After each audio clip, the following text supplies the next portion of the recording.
De commencer les slichot, comme nous le voyons dans le Shulchan Aruch au Siman 56, Saïf 9, ainsi que tous les poskim, nous disent qu'il faut réciter les bénédictions de la Torah avant de commencer les slichot. Ça veut dire Asher Kideshanu b'mitzvotav v'tzivanu al divrei Torah. Normalement, c'est mieux de réciter toutes les brachot à Shahar pour ensuite réciter les birkat à Torah. Maintenant, si une personne n'a pas le temps, parce que les slichot ont commencé, alors qu'il fasse au moins les bénédictions de la Torah, comme il est mentionné dans le Yosef Rabbi David Azoulay et beaucoup de poskim.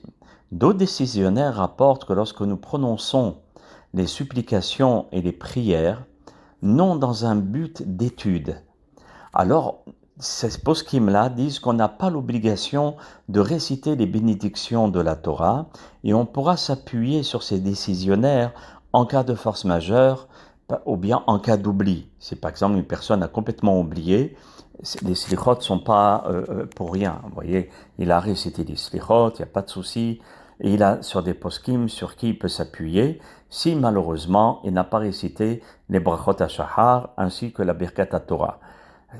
Et de même, si par exemple les slichot ont commencé et il lit doucement, alors il sait qu'il ne va pas pouvoir rattraper, alors il est autorisé à sauter les brachot ha-shahar ainsi que les birkat Torah et de commencer directement les slichot comme on le voit dans le Maharil et beaucoup de poskim. Maintenant, il est important au moment où on va commencer les slichot de ne pas, si vous voulez, chanter pour se pavaner ou bien faire entendre notre belle voix en récitant les slichot, ou bien les chazanim, par exemple, qui font les slichot, et ils dévient leurs pensées et ils le mettent malheureusement pour plaire à l'auditoire.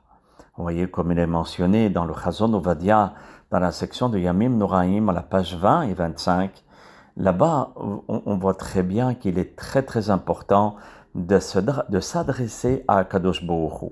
Baruch Hashem, on a une belle voix, mais on la met au service d'Akadosh Baruch Hu, parce qu'on risque de perdre malheureusement tout le mérite de la mitzvah des slichot, parce que tout notre objectif, elle est pour l'auditoire, pour le tzibour.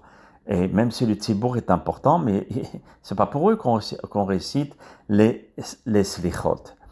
Et regardez les drashot de Rabbi Yaakov Abu Chatzera dans Pituchei Chotam, là-bas où il rapporte quand on dévie notre intention d'Akadosh Baruch Hu, malheureusement on risque de perdre la mitzvah. Donc il s'agit de dire les slichot et non de se pavaner.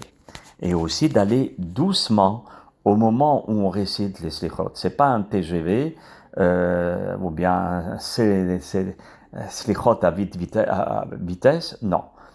Doucement, d'essayer de comprendre ce que l'on dit. C'est très important de comprendre qu'est-ce que l'on dit à Kadosh Baruch Hu.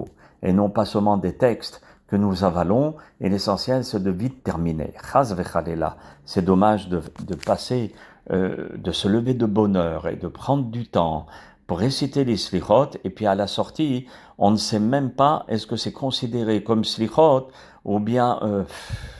bon, d'accord ? Donc vous avez compris mon message au nom des poskim et de tous les grands décisionnaires qui insistent énormément de se concentrer, de faire les slichot pour Akadosh Baruch Hu et d'essayer de comprendre ce que l'on dit et de lire doucement. Bracha v'atzlacha.